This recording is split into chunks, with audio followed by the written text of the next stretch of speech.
Hola, compañeras, compañeros.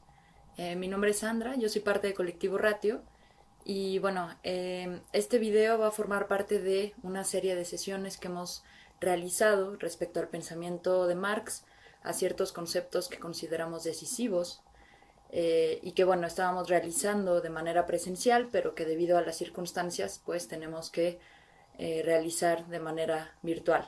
Pero bueno, pese a la distancia, pese a estas nuevas circunstancias que han moldeado nuestro tiempo de una manera particular y peculiar, no queremos y no podemos parar.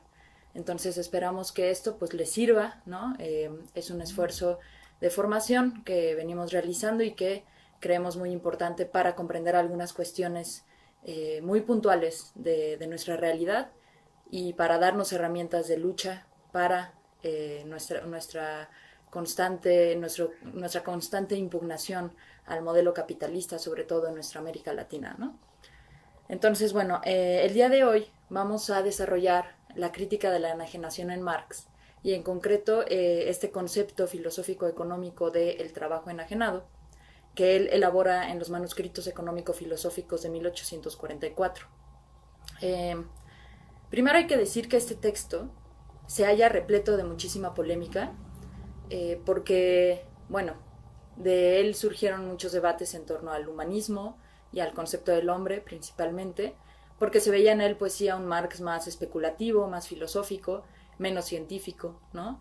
Eso por un lado. También porque los manuscritos no se publican sino hasta 1932, gracias a este gran editor que fue David Riazano, quien editó muchísimas otras obras inéditas de Marx, entre ellas pues estas que son solamente esbozos, ¿no? Como los Grundrisse, también obras que en vida de Marx nunca se publicaron, pero que constituyen un laboratorio súper importante de su pensamiento y que nutren mucho la discusión respecto a este militante y filósofo que sin duda nos legó una serie de conceptos, de herramientas teóricas eh, para pensar la realidad que, bueno, no hemos acabado de quizás de aprovechar, de entender en toda su profundidad. Y por eso es tan importante remitirnos al joven Marx y a estos conceptos a cómo él los desarrolló en su juventud para poder ir entendiendo cómo se engarzan, cómo se articulan con, digamos, lo que Marx hizo más adelante, ¿no? Su obra así llamada científica, ¿no? Que sin duda es mucho más rigurosa, que sí estaba hecha para su publicación. Marx era alguien que hacía y rehacía sus obras, ¿no? En el caso de los esbozos es notorio que son obras que Marx no repasó, que utilizó justamente como referencia, como para ir apuntando las cosas que le interesaban, que creía que tenía que saber, en las cuales creía que tenía que profundizar. Y en ese sentido sí son incompletas, son desordenadas, pero son súper valiosas. Y por eso lo que hizo David Riazano, bueno, es algo de incalculable valor, ¿no? En ese sentido.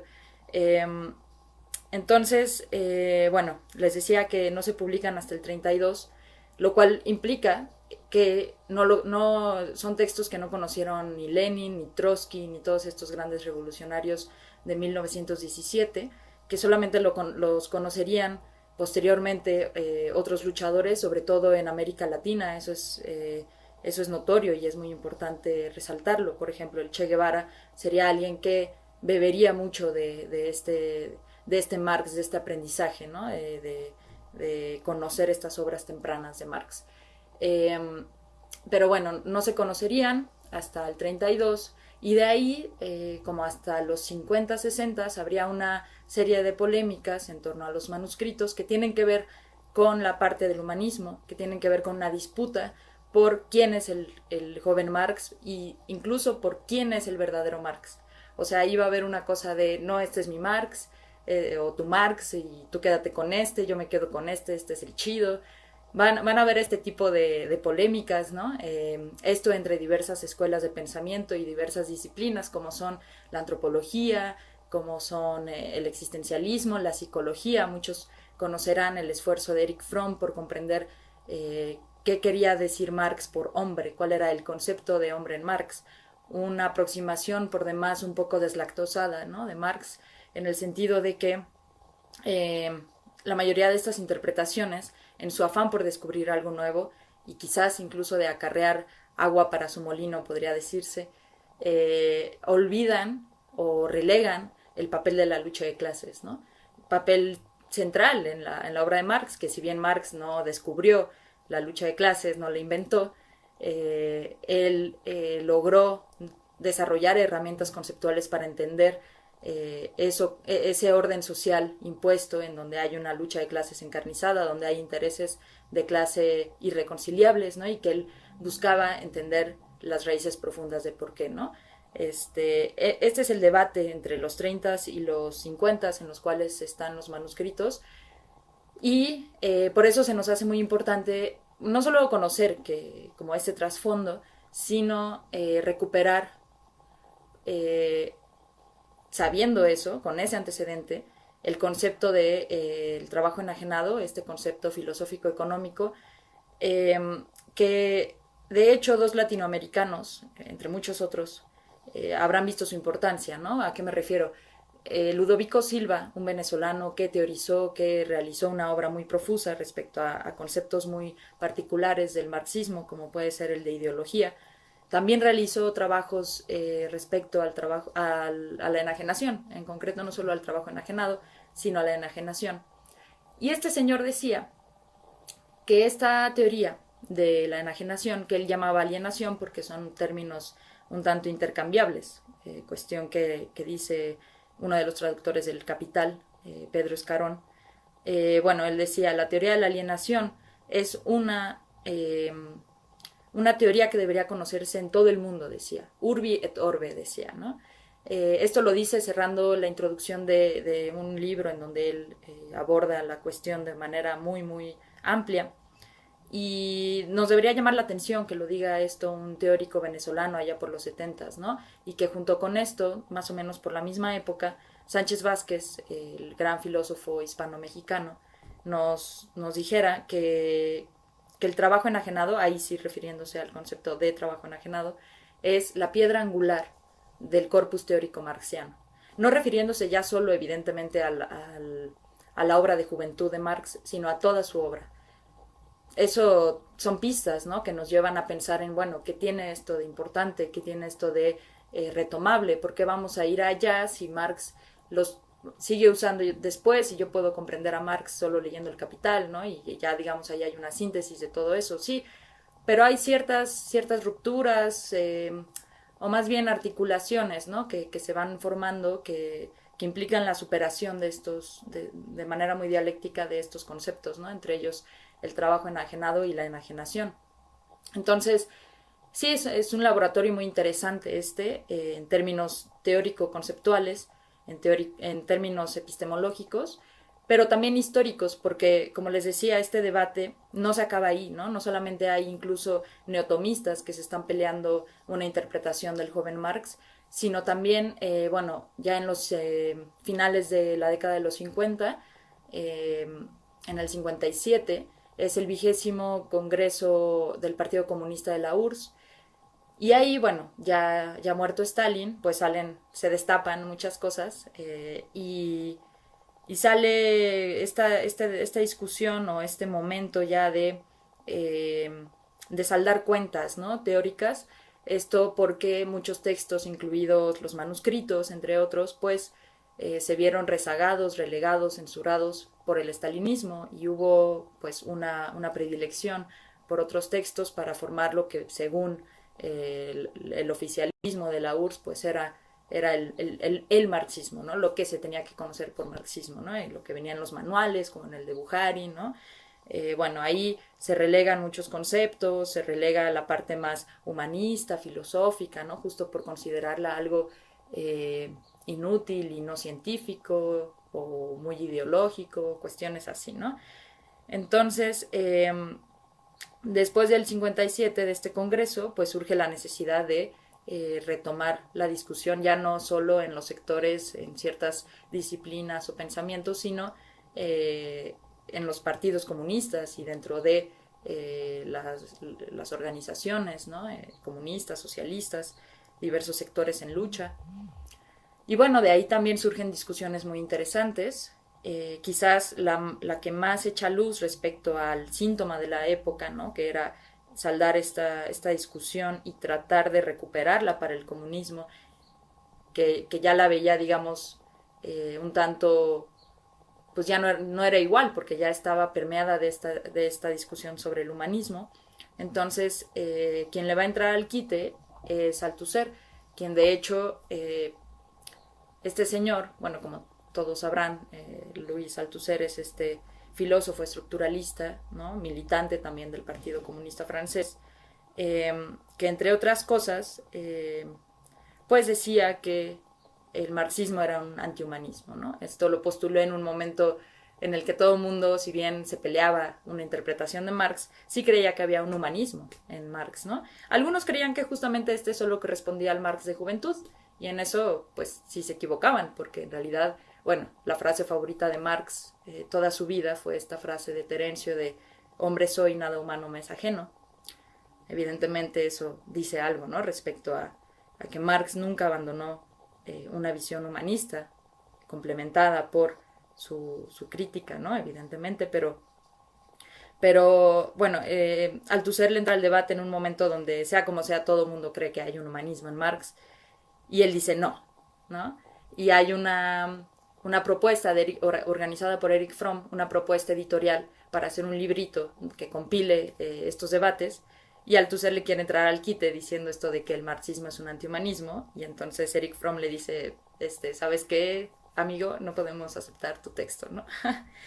Y bueno, Althusser sigue esta senda de crítica. Él curiosamente, pues tengo entendido que sí quería hacer una crítica al dogmatismo de la URSS, o bueno, estaba interesado en sí entrarle a esa disputa, pero curiosamente le entra siendo igual de dogmático, ¿no? Porque eh, si bien acepta la lectura del texto, lo que él dice es que, bueno, este Marx joven es prescindible, de hecho debe serlo porque puede confundir, ¿no? A quien importa es el Marx científico, el Marx de madurez, el Marx del capital, ¿no? Y bueno, él dirá pues que los manuscritos son como un pecado de juventud de Marx, y dirá que es un texto, bueno, que en concreto el trabajo enajenado es un concepto ideológico, ¿no? Porque él pensará también que el humanismo no haya teoría, ¿no? Puede ser una ideología, y según él es una ideología necesaria, pero no haya lugar en la teoría, ¿no? Esto porque, según él, es tan ideológico que a la hora de que uno, como comunista o como socialista, pues lo retome, no va a poder evitar como esas trampas ideológicas, y no va a poder evitar caer en un humanismo de corte burgués que exacerbe el individualismo y cuestiones así muy lejanas a la crítica marxista, ¿no? Pero, digo, viendo la obra de Erich Fromm, por ejemplo, podríamos pensar que sí, hay un poco de eso, pero Althusser se equivocaba, bueno, no solo porque, como ya dije, Marx siguió sosteniendo un humanismo crítico toda su vida, sino porque lo que decía se peleaba directamente con obras de madurez de Marx, ¿no?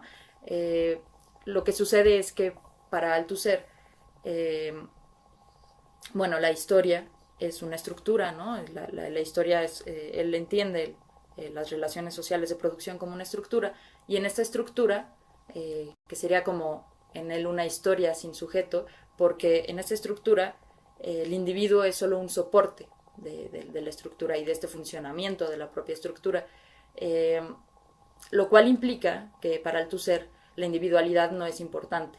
Él quiere rehuir tanto de la individualidad pensada en términos psicológicos, en términos intersubjetivos, que dice, Marx abandonó todo intento por preocuparse o por atender la cuestión del individuo, justo alejándose de un individualismo, y hizo un sistema mucho más, digamos, científico, que implicaría esto, pensar que los sujetos no son sino soportes de una estructura, y bueno, el sujeto queda así anulado dentro de los cambios históricos, ¿no?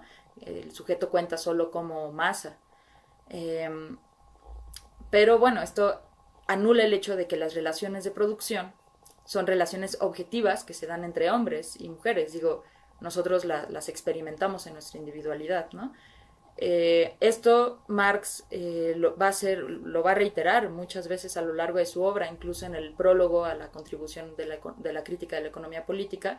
Marx dirá que el hombre solo puede individualizarse en sociedad, lo cual es una dialéctica muy, muy rica de pensar las relaciones sociales sin negar al individuo, sin exacerbar el individualismo y sin mecanizar la propia conceptualización, digamos, que por más abstracta que sea, necesita pensar relaciones sociales de manera más profusa, ¿no? Que pueda realizar realmente el método marxista, ¿no? Poder también comprender los casos concretos, ¿no?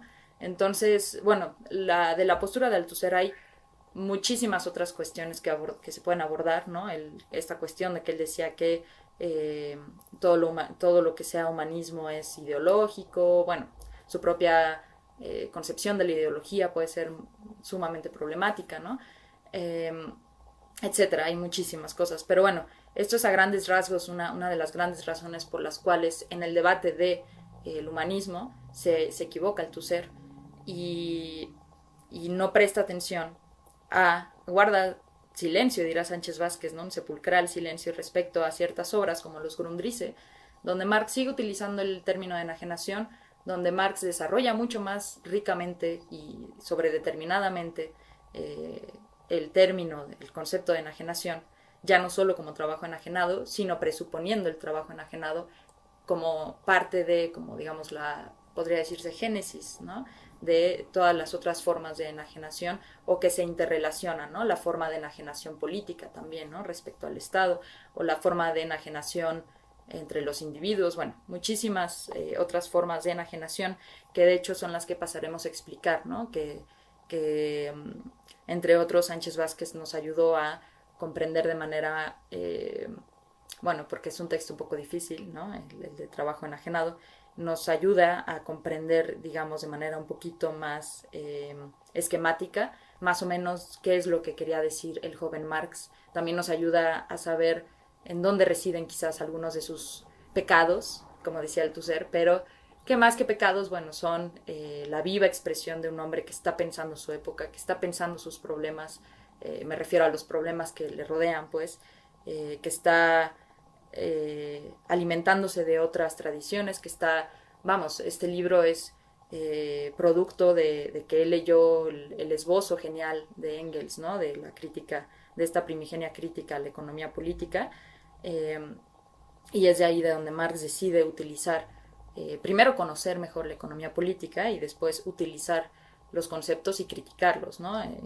Él encuentra que la economía política naturaliza las condiciones de explotación, la miseria, la desgracia de los obreros, que incluso llega a escindir al obrero de su ser hombre, ¿no? Y es de ahí de donde surge esta necesidad de hablar en términos como de la esencia del hombre y estas cosas, pero sigue siendo algo que si bien hay que leer con cuidado, insisto, es un laboratorio, tenemos que conocerlo en sus particularidades y saber más o menos cómo Marx fue evolucionando su pensamiento, ¿no? Y bueno, ya con este trasfondo de las polémicas, de los debates, de un poquito cuando se editó, cuando se empezó a leer, y tomando en cuenta que es un concepto donde se comienzan a desarrollar de manera muy rica estos encuentros entre la economía y la filosofía y la política, etcétera, bueno, y sin duda también el interés por transformar el mundo, porque después de este texto vendrán las tesis sobre Feuerbach y después en el 48 se publicará el manifiesto del Partido Comunista. Bueno, con todo esto en mente, ¿no? De lo que implican, podemos pasar a desarrollar cuáles son las formas de la enajenación y ya después una pequeña conclusión respecto a la importancia para nuestras luchas de este texto.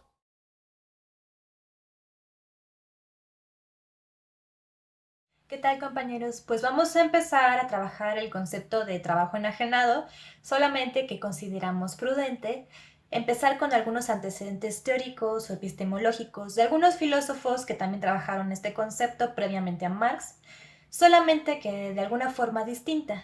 Y lo interesante de esto es ver cómo Marx le da un giro a este concepto de enajenación en su teoría.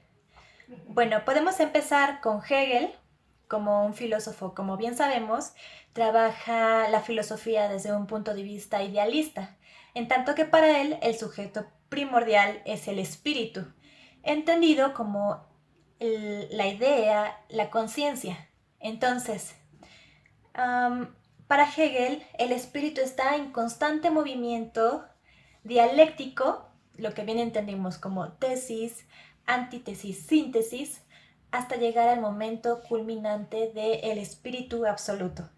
Entonces, para llegar a esta coronación del espíritu, lo cual significa la plena conciencia de sí mismo o la autoconciencia, el espíritu tiene que pasar por unas fases que justamente para Hegel sería la enajenación. Para llegar a este momento de autoconciencia plena de sí, el espíritu tiene que pasar por la enajenación. Entonces, ¿cómo pasa esto?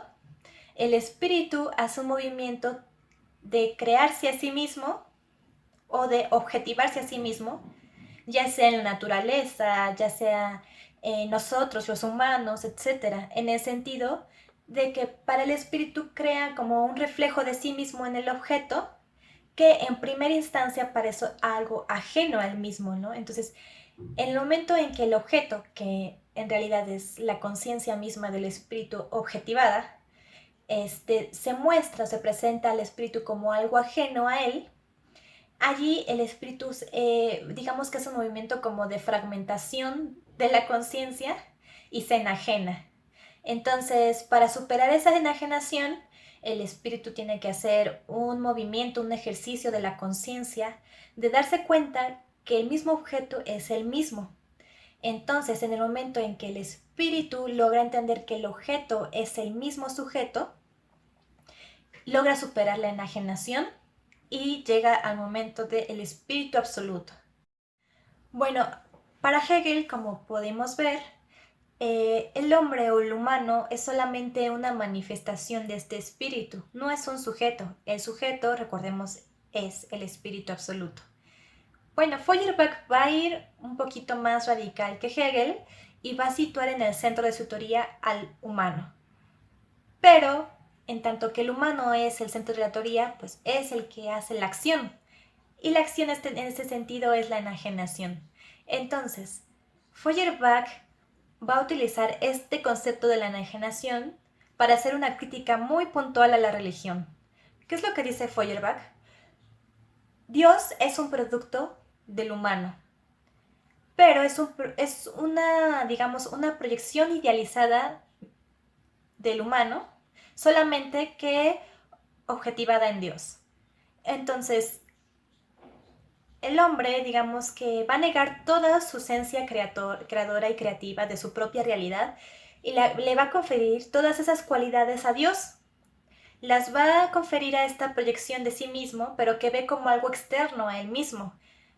Entonces, para Feuerbach, por eso la religión es una enajenación del humano, porque se niega a sí mismo y le confiere toda la riqueza del ser creativo a una proyección que ve externa a sí mismo.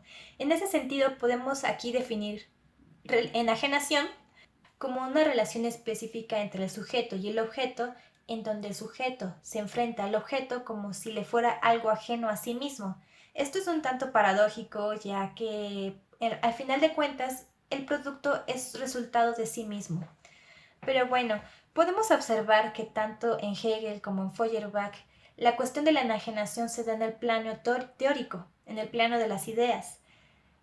La diferencia entre Feuerbach y Hegel es que Feuerbach nos sitúa la enajenación en un plano humano y Hegel en un plano suprahumano. Entonces, para Marx esto no es suficiente. Para Marx, la cuestión de la enajenación es práctica y material, es decir, tiene un resultado efectivo en nuestra realidad y en nuestra materialidad. Entonces, por eso para Marx la teoría tiene que radicalizarse hasta llevarla a la práctica.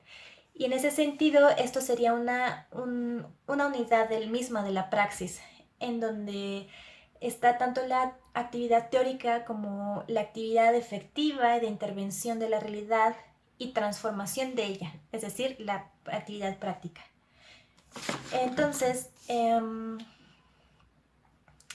la enarbolación, tenemos que tener claro que la enarbolación para Marx no es solamente una cuestión de discusión con Hegel o Feuerbach o los filósofos anteriores a él, sino que es una necesidad práctica enarbolar este concepto de la enajenación en tanto que responde a su situación concreta que está viviendo en la Alemania de su tiempo, que es una Alemania hasta cierto punto anacrónica políticamente, pero también de una pauperización profunda de la clase obrera. Entonces, Marx responde a esta realidad concreta como una necesidad de la praxis revolucionaria, ¿no? Donde el obrero es el sujeto central de esta praxis revolucionaria. Bueno, y aunque para Marx el sujeto revolucionario es el obrero, hay que entender que el obrero, antes de ser un sujeto revolucionario, pues es un sujeto productivo. Entonces, Marx decide ir a la raíz del momento de opresión del obrero, que sería el momento productivo. Ahí en ese momento productivo es que decide entender Marx cómo es esta relación de opresión que vive el obrero y la negación consecuente de su propio ser. En esa negación de su realización humana que vive en el obrero en el proceso productivo, es que Marx encuentra esa potencia de una praxis revolucionaria, latente. Entonces, para cimentar mejor esa praxis revolucionaria, es que Marx empieza a estudiar profundamente a la economía política burguesa y encuentra en ella unos fundamentos que sostiene a lo largo de su estudio la economía política burguesa, pero que nunca explica. Un fundamento es la propiedad privada. Para la economía política burguesa, la propiedad privada es algo casi naturalizado, es algo que no tiene ningún cambio a lo largo de la historia, es decir, se mantiene a lo largo de toda la historia de la humanidad, lo cual, como sabemos, no es cierto. Pero bueno, como menciona Engels, esta forma de plantear la propiedad privada de la economía política es parte de su sesgo de clase, ya que la economía política responde a su situación de clase como burguesía. Entonces, otra cuestión que va a plantear la economía política es la cuestión del trabajo como una fuente de toda la riqueza de la sociedad. Pero bueno, esta es como la parte positiva del trabajo, en tanto que produce riqueza y produce todas las mercancías que consumimos. Pero la economía política esconde la parte oscura del trabajo, que es el cómo el obrero vive la condición de oprimido en los centros de producción. Entonces, esta es la parte oscura que niega la economía política y es en la que Marx se va a ir metiendo cada vez más. Y entonces Marx se hace una pregunta fundamental en los manuscritos de 1844. ¿Por qué si el trabajo es la fuente de toda la riqueza, el sujeto de esa actividad, el obrero, se encuentra en una situación de tanta desigualdad respecto al capitalista? Entonces, es con esta pregunta que Marx decide enarbolar el concepto de enajenación para dar cuenta de estas situaciones de desigualdad y de explotación. Entonces, para Marx, la praxis productiva que vive el obrero en la sociedad burguesa es una situación que vulnera y que lo hace sentir miserable tanto física como espiritualmente, ya que este trabajo que produce el obrero en el capitalismo no es un trabajo que se le retribuye al mismo, es decir, las mercancías o los objetos que produce el obrero en los centros de trabajo no son para su propio consumo. Y igualmente la riqueza que produce el obrero en los centros de trabajo no es una riqueza que se le retribuye a él. Entonces, si el resultado de su trabajo, su propio producto de trabajo, le es ajeno a él mismo, es allí donde Marx empieza a darse cuenta de esta relación de enajenación que mantiene el obrero con su producto de trabajo. Esto es porque el producto de trabajo se le manifiesta al obrero en los centros de producción como un producto ajeno a él, ya que no le pertenece. En este sentido es lo que Marx llamaría la primera manifestación de la enajenación. Bueno, otra de las cuestiones que Marx empieza a darse cuenta mediante su estudio de la economía política burguesa es que la economía política siempre tiene como fundamento la propiedad privada, es decir, muchas cuestiones y determinaciones que se van entrelazando en la economía política siempre tienen un lazo fundamental con la normalización de la propiedad privada. Entonces, Marx decide pues meterse en esta cuestión y da cuenta de que también el trabajo enajenado tiene una relación muy imbricada con la propiedad privada, hasta el punto de entenderla que la propiedad privada y el trabajo enajenado son dos caras de la misma moneda. Entonces, para ir sobre esto, Marx se pregunta, bueno, si el producto del trabajador en el proceso productivo, en la fábrica, en los centros de trabajo, si ese producto que como resultado de su praxis productiva no le pertenece a él y al final le pertenece a alguien más, ¿quién es ese otro que se queda esa mercancía? ¿Quién es ese otro que se queda el objeto producto del trabajo? Y entonces, pues Marx da cuenta de que ese otro es el capitalista. ¿Y cómo es posible que el capitalista se quede con este objeto? Pues es por la mediación de la propiedad privada. Entonces, el capitalista es dueño de todas esas mercancías hasta el momento de su venta. Es dueño de todos los objetos que son medios de producción. Es hasta cierto punto también dueño de las materias primas con las que produce, con las que está trabajando el trabajador y las transforma, ¿no? Incluso se podría decir que es dueño mismo del trabajo del trabajador, ¿no?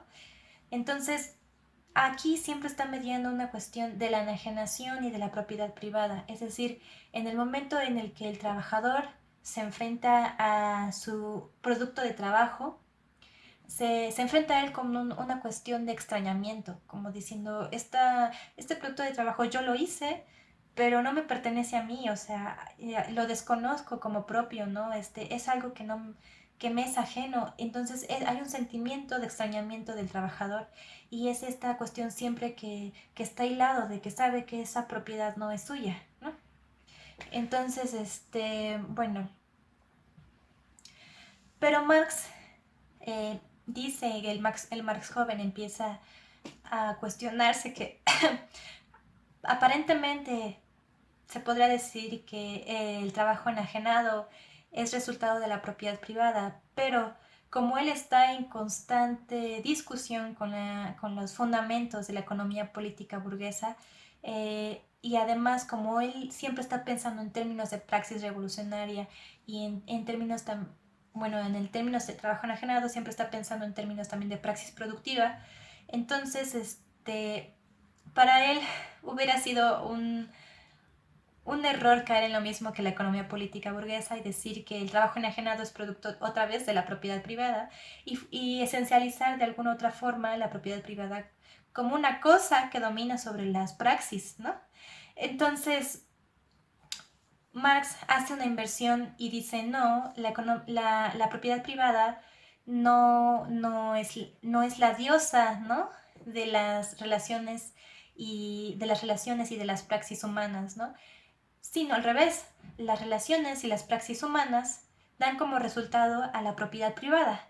Entonces, si entendemos también la enajenación como una praxis, para Marx la enajenación es la que engendra la propiedad privada. Hasta cierto punto, leyendo a Sánchez Vázquez, él dice que Marx fuerza un poco esta inversión, pero el Marx Maduro lo resuelve ya entendiendo la totalidad del modo de producción capitalista, lo que algunos llaman como el Marx científico, y, y lo resuelve entendiendo que la propiedad privada es una objetivación de las relaciones sociales de producción capitalista. Bueno, el Marx joven del 44, de los manuscritos filosóficos económicos, lo resuelve de otra forma. Dice que el trabajo enajenado engendra la propiedad privada en un primer momento, pero después la propiedad privada también tiene un vaivén hacia el trabajo enajenado, en tanto que también lo afecta, es decir, es algo dialéctico esta situación. Que la propiedad privada en un primer momento es producto del trabajo enajenado, pero en un segundo momento también es una mediación que reproduce el mismo trabajo, que reproduce al mismo trabajo enajenado. Es decir, en un momento es producto del trabajo enajenado y en un segundo momento reproduce el mismo trabajo enajenado como tal.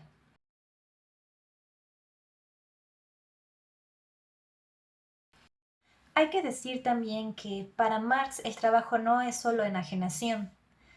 Entonces, él mismo ve en el trabajo, entendido el trabajo como una praxis productiva, la misma afirmación de nuestra constitución humana. Entonces, la praxis productiva es esa intervención que tiene el humano con la naturaleza mediante la acción del trabajo o mediante la praxis productiva. Si entendemos el trabajo en un sentido amplio de praxis productiva, es que el humano logra autoafirmarse a sí mismo, o en otras palabras, producirse a sí mismo en conjunto de que produce un mundo material, pero también un mundo simbólico, un mundo de sentires, un mundo de sensaciones, y bueno, esto mediante la objetivación del ser humano, o en otras palabras, la humanización de la naturaleza mediante el proceso de trabajo. Podríamos ver como ejemplo que el humano produce valores de uso a través de la transformación de esta naturaleza, ya sea, podría ser la casa, que es una necesidad básica, por ejemplo, el hogar, el vestir, el alimentarse, ya no son necesidades puramente animales o puramente biológicas. O sea, cuando vamos a nuestra casa no podemos pensar solamente en que la casa que tenemos es solamente para que no nos caiga lluvia o solamente para resguardarnos del frío, porque tanto la casa como el vestir involucran cuestiones simbólicas, culturales y de identidad, ¿no? Incluso comunitarias y de relaciones sociales. Es por eso que las necesidades humanas van mucho más allá de una cuestión de cubrir una necesidad animal, ¿no? O sea, una necesidad inmediata. Entonces, la praxis productiva nunca es pensada en términos de cubrir necesidades inmediatas y como de, tengo hambre, arranco cualquier cosa de un árbol y me la como, ¿no? No somos animales en ese sentido, sino que estamos mediados por un conjunto de relaciones sociales, un conjunto de mediaciones simbólicas, que no son necesariamente negativas, porque nos podemos autoafirmar también en ese sentido. Por ejemplo, las prendas que usamos, cada día que nos vestimos nos estamos construyendo una identidad cultural, una identidad que si bien es subjetiva, también es material, porque tiene una manifestación objetiva, ¿no? O sea, esta playera, este collarcito. Entonces, también los alimentos, ¿no? No es una necesidad solamente biológica de cubrir o dejar de tener hambre, ¿no? Los alimentos, por ejemplo, tenemos la cultura del maíz, en toda América Latina, ¿no? O la cultura del arroz en Asia, la cultura del trigo en Europa. eh, son cuestiones que a la vez son objetivas, pero también son culturales y políticas, ¿no? Defender el maíz en nuestros días se ha vuelto una labor política, no biológica necesariamente, ¿no? Y lo que pasa es que el capitalismo nos quiere reducir todas estas necesidades, todo este abanico amplio de necesidades humanas, que no son necesidades animales, por lo que acabo de explicar, sino son un conjunto de necesidades humanas que nos hemos creado en una autoafirmación de nuestro ser y nuestro sentir humano. Entonces, no podemos negar que ha sido pues el desarrollo del capitalismo una negación de nuestro sentir y nuestra dignidad humana a condiciones meramente biológicas. Y esto es una cuestión que también Marx va a estar criticando en el trabajo enajenado, en los manuscritos de 1844.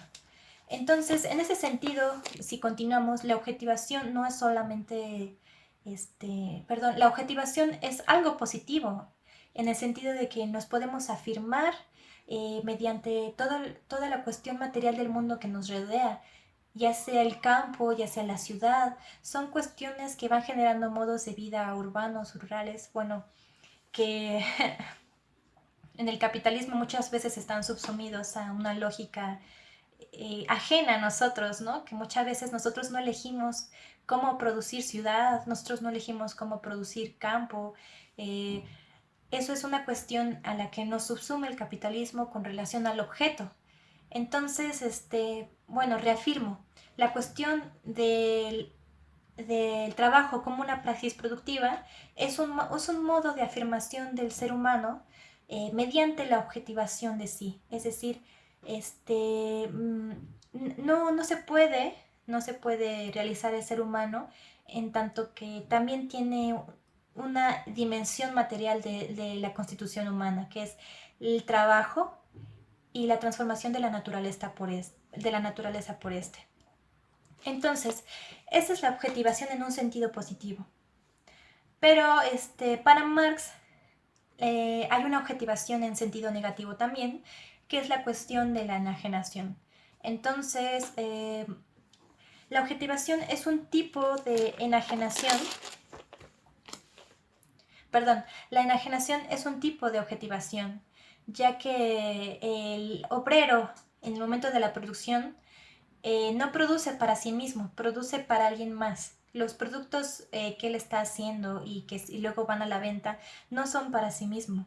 Y tampoco escoge el cómo va a producirlos. O si lo queremos llevar al plano también artístico, incluso los mismos artistas, aunque producen un objeto, en este caso una obra de arte,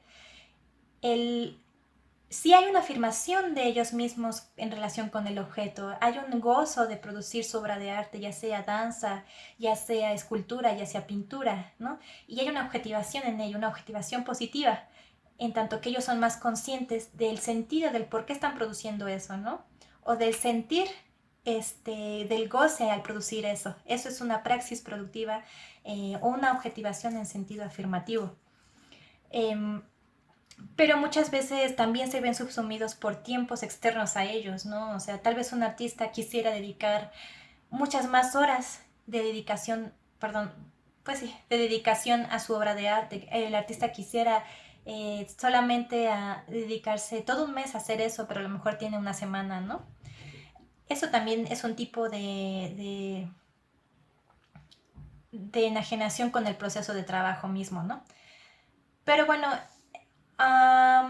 aquí hay que entender también que aunque en el proceso productivo, o sea, ya en el proceso de producción de objetos y mercancías, aunque el trabajador no necesariamente se esté afirmando a sí mismo y a lo mejor no sepa cuál es el sentido humano de producir un pantalón o una licuadora, o sea, tal vez sí entendemos que cubra una necesidad humana, pero esta necesidad humana no es algo que tenga que ver con la situación concreta del trabajador, ¿no?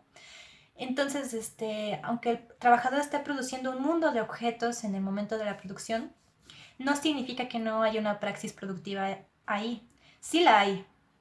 Hay una praxis productiva en tanto que el trabajador está produciendo un mundo de objetos capitalistas en este sentido, pero al fin de cuentas está produciendo un mundo de objetos. Tal vez él no escoge el sentido de ese mundo, tal vez él no escoge a quién va a beneficiar ese mundo. Pero, sin embargo, forma parte de una totalidad de producción, ¿no? Bueno, entonces la diferencia aquí es que en esta producción de un mundo capitalista, en el proceso de trabajo eh, y de relaciones, por lo tanto, capitalistas, el obrero no, aunque es consciente de que sí, aunque es consciente de su trabajo, digamos, no es consciente del sentido humano de este, ¿no? Y en ese sentido sería una enajenación o una objetivación negativa.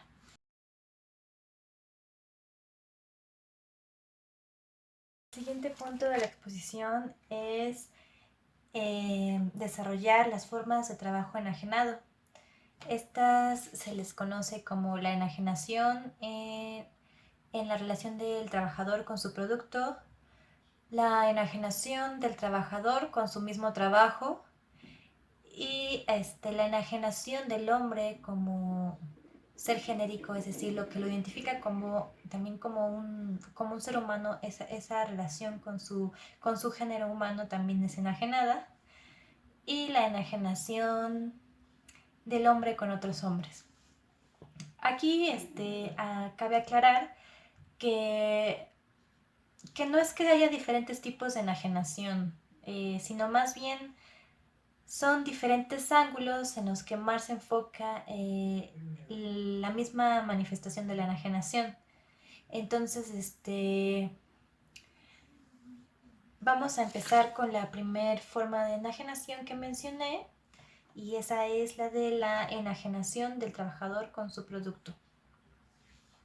Si bien habíamos mencionado que por la cuestión de la propiedad privada, bueno, o Marx diría que la génesis viene desde la misma enajenación como praxis, como un tipo específico de praxis productiva, se podría decir que el trabajador tiene una relación o un sentimiento de extrañamiento con su producto de trabajo. Entonces, el producto se afirma ante el trabajador con un poder independiente. Se vuelve contra el trabajador, lo somete. ¿Cómo se da esto? Bueno, el obrero pone su vida, pone su tiempo de vida, su esfuerzo físico, incluso su desgaste también intelectual al producir este objeto, pero al acabarlo, este producto es independiente de él. Como dijimos, no le pertenece, ya que le pertenece a alguien más. Entonces, al trabajador en ese sentido se le despoja de su producto de trabajo, pero también se le despoja de los medios de producción y se le despoja también de su relación con la naturaleza. Entonces, mientras más mercancías produce el trabajador, el mundo externo a él se vuelve más poderoso y su mundo interior se empobrece más. Es decir, aquí Marx está hablando en términos de explotación, ¿no?, del trabajador en relación con su producto. Entonces podríamos mencionar dos puntos característicos a esta forma. Uno podría ser que hay una existencia externa del objeto en relación con el trabajo. Esta existencia externa, pues como mencionamos, tiene que ver con la propiedad privada. Entonces, el producto de trabajo ya no es una prolongación del trabajador. Por ejemplo, cuando un arquitecto construye su propia casa, esta casa le pertenece, pero debe ser un arquitecto muy rico, ¿no? Pero entonces esta casa es una prolongación de sí mismo. Pero en el momento de la producción, cuando el producto ya no le pertenece al trabajador, a se le niega la oportunidad de que el producto sea una prolongación de sí mismo como humano, ¿no? Entonces, en ese sentido, el trabajador no se puede objetivar, ¿no? Su realización humana no puede ser objetivada y prolongada en esta manifestación material, ¿no? Pero otra cuestión es que el producto creado por el hombre se vuelve algo hostil y una relación y se mantiene una relación de servidumbre, hasta llegar al punto que el obrero ya solo puede mantenerse en tanto ser físico. Subsiste físicamente para trabajar y trabaja para subsistir físicamente. Bueno, pues esta es la cuestión de la enajenación en el producto de trabajo. Ahora vamos con la enajenación en el acto mismo de la producción, es decir, la enajenación del mismo trabajo. Entonces es una relación de sujeto con su propia misma, con su propia actividad. Bueno, aquí podemos destacar que mientras no haya enajenación del trabajo, no puede haber enajenación en el producto de trabajo. Entonces, pero para que haya enajenación en el trabajo tiene que haber un tipo específico de producción de mercancía, de producción de objetos, es decir, para que haya enajenación en el trabajo tiene que haber producción de mercancías. Los rasgos fundamentales de esta enajenación es que el trabajo también se presenta como una cuestión exterior al mismo trabajador, en tanto que el obrero no se afirma en su propio trabajo, incluso se niega a sí mismo. No es una actividad que lo autocomplace, no es algo que haga por goce, ni por placer, ni porque siente que realmente le satisfaga en sus dimensiones espirituales, anímicas, ¿no? Tampoco, también lo desgasta físicamente, y lo mortifica, como ya dije, espiritualmente. El trabajo consume al obrero, es decir, el trabajo es el que somete al obrero. No el humano es el que decide cómo trabajar ni por qué, sino se invierte esta relación del humano con su trabajo, y el trabajo es el que somete al obrero, el que lo consume y lo niega en su dimensión humana. En el trabajo se siente fuera de sí, y regresa a sí mismo en el momento en que sale del trabajo. Es decir, en el mismo trabajo hay una dimensión de sí mismo que tiene que negar, y en el momento en que sale del trabajo es cuando puede relajarse y decir, ah, ya puedo ser, otra vez yo. Bueno, aquí hay mediaciones, ¿no?, muy importantes. Otra cuestión es que el trabajo no forma parte de él mismo por esta situación de que no se está autoafirmando en este acto productivo. Entonces, hay una necesidad que está mediando ahí, que es de mantenerse, subsistir físicamente. Pero bueno, el trabajo que realiza es para sí mismo, perdón, no es para sí mismo, sino para satisfacer necesidades que no son suyas, necesidades ajenas. Él mismo en el trabajo no se pertenece a sí mismo, sino que pertenece a otro. En este sentido, su trabajo pertenece al capitalista. Y al no pertenecerle el trabajo, que es una dimensión constituyente de su dimensión humana, es decir, el trabajo, como vimos, como praxis productiva que puede autoafirmarnos como seres humanos, le es negado en esta cuestión, y entonces se convierte en una pérdida de sí mismo. El trabajo enajenado involucra una pérdida de sí mismo como hombre o como mujer, ¿no? Bueno,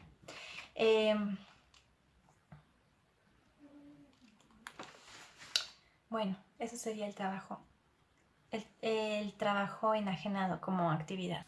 Bueno, vamos a empezar a explicar cómo es la enajenación del ser genérico en Marx. Pero antes de esto, pues debemos saber a qué se refiere Marx con ser genérico. Y bueno, aquí hay un cuestionamiento un tanto existencialista de qué es lo que constituye al humano, como especie humana, y qué es lo que lo diferencia de otras especies animales. Entonces, para Marx, esta respuesta se encuentra justamente en el tipo de actividad que hace. Y entonces, El ser genérico se afirma mediante la creación práctica de un mundo objetivo, en donde la elaboración de la naturaleza inorgánica pasa a formar parte de sí mismo. Es decir, en el momento en que el humano interviene en la naturaleza para cubrir sus necesidades, recordemos que humanas, no es algo que lo haga simplemente por cubrir necesidades inmediatas, como ya habíamos dicho, sino que el ser genérico se afirma mediante la creación práctica de un mundo objetivo. Entonces, la elaboración y el trabajo que tiene con la naturaleza transforma a esta naturaleza en una naturaleza humanizada, y esa naturaleza humanizada acaba siendo una extensión de sí mismo, es decir, acaba siendo un mundo humano, esa naturaleza humanizada. Entonces, al transformar esta naturaleza mediante el trabajo como una actividad que caracteriza al ser genérico, también se está autotransformando a sí mismo. Entonces, en el momento en que el humano está haciendo esa actividad productiva, también desarrolla cualidades, sentires, saberes y fuerzas que también lo autoproducen y lo transforman. Entonces, el autoproducirse a sí mismo como humano en el acto productivo y el producir mundo como una naturaleza humanizada y en la que se puede objetivar, acaba siendo para el humano una autoafirmación de la vida, y por lo tanto la praxis productiva es una actividad de vida, es una actividad vital que engendra vida también. Bueno, entonces podemos ver que la vida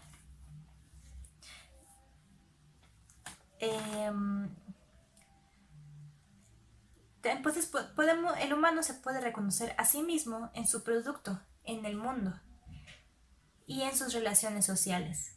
El ser genérico se expresa cuando el hombre no actúa solo como individuo, sino en el juego de relación con su especie, con su comunidad. Es por eso que el ser genérico no es algo que caracterice solamente a un individuo o un individuo se afirme desde sí mismo, ¿no? Sino el ser genérico es una, digamos, esencia, lo llega a mencionar así Marx, como una esencia del ser humano, pero esta cualidad se expresa siempre en constante relación con el mundo y con las interacciones sociales de la comunidad. Es decir, el ser genérico es algo común entre humanos, es algo que los lleva a identificarse como comunes y que se construye justamente en comunidad. Bueno, porque la transformación del mundo, la transformación de la naturaleza como una naturaleza humanizada, no es algo que se dé con saberes individuales, ¿no? Siempre siempre esa práctica transformadora y productiva es algo que viene de de que también son saberes que se van acumulando a lo largo de la historia, ¿no? En ese sentido, pues son saberes colectivos también los que se involucran en esta práctica, y también los saberes que resultan de esta práctica acaban siendo colectivizados. Entonces, podemos decir que la producción, como una autoafirmación de vida, que es lo que caracteriza al ser genérico, y por tanto es un tipo de objetivación positiva. Entonces, la vida genérica del humano, en este sentido, la vida productiva que engendra vida, es una actividad consciente, creadora y libre. La vida humana es un fin en sí mismo, en tanto que el acto de producción se vuelve un acto vital, y esa es la única finalidad, ¿no? Y seguir afirmando nuestra vida como humanos, nuestras potencias, nuestra creatividad, nuestra libertad, ¿no? Y bueno, pero entonces ya estamos definiendo qué es el ser genérico en Marx, pero tenemos que tomar en cuenta que el ser genérico está es negado por el trabajo enajenado. Digamos, ese tipo de objetivación positiva, en tanto que es una objetivación en la que se afirma el humano, llega a ser negada por un tipo de objetivación negativa, que es el trabajo enajenado. Entonces, el trabajo enajenado convierte al ser genérico en algo ajeno al hombre, en tanto que ya no está produciendo para sí mismo, ya no está produciendo para afirmarse como humano, sino empieza a producir para satisfacer sus necesidades hasta cierto punto que se convierten solamente físicas, ya no espirituales. Entonces, estas necesidades que pasan de ser necesidades humanas empiezan a denigrarse a necesidades casi animales, en el sentido de que ya en que el trabajo productivo, el trabajo ya no es un fin en sí mismo, es decir, lo que caracteriza al humano como ser genérico, que es la praxis productiva, ya no es un fin en sí mismo esa praxis productiva, y por lo tanto se vuelve un medio para satisfacer necesidades que se presentan como individuales e inmediatas para subsistir en el día a día. Es decir, por lo que la vida ya no es creadora de vida, la praxis productiva ya no es creadora de vida, en tanto que es una praxis que se vuelve una enajenación, ¿no? Entonces, al volverse una enajenación, este ser genérico también se ve negado y le es ajeno al mismo hombre. Bueno, vamos a empezar a explicar lo que es la última manifestación de la enajenación, que Marx la nombra como la enajenación del hombre con otros hombres. Esta no es una nueva forma de enajenación, sino realmente es un resumen de los tres aspectos de la enajenación que ya explicamos previamente. La enajenación en el momento de la relación del trabajador con su producto, la enajenación en el mismo acto de la producción y la enajenación del ser genérico. Entonces, la enajenación del hombre con otros hombres, digamos que es una especie de resumen, pero que también es transversal a todas estas formas de enajenación. Entonces, ya no es solo la enajenación del obrero entre otros obreros, sino que también engloba la enajenación del obrero con el no obrero, es decir, con el que no tiene los medios de producción y con el que sí los tiene. Entonces, Marx posteriormente en su obra del Capital partirá de las relaciones sociales de producción para entender estos tres tipos de enajenación. En resumen, con respecto al obrero, la apropiación en el momento del trabajo se presenta como una enajenación. La actividad productiva, se presenta como una actividad para otro, para alguien que le es ajeno a sí mismo. Y la vitalidad se manifiesta como un sacrificio de vida. Y la producción del objeto como una pérdida de él a favor de una persona extraña, a favor de alguien que le es ajeno. En conclusión, en el trabajo, el obrero ocupa una posición negativa y todo se invierte. Todas estas relaciones que acabo de mencionar, que tendrían que ser potencias humanas, ¿no? O situaciones o determinaciones que potencien las cualidades humanas, se invierten y resulta en la pérdida del obrero como ser humano. Entonces, la pérdida del obrero como ser humano es la pérdida de sí mismo en relación con su objeto, con su actividad y la relación con otros. La enajenación del humano con otros hombres es, en síntesis, es más bien una síntesis de los tres tipos de enajenación previamente mencionados y por lo tanto el grado total de su enajenación.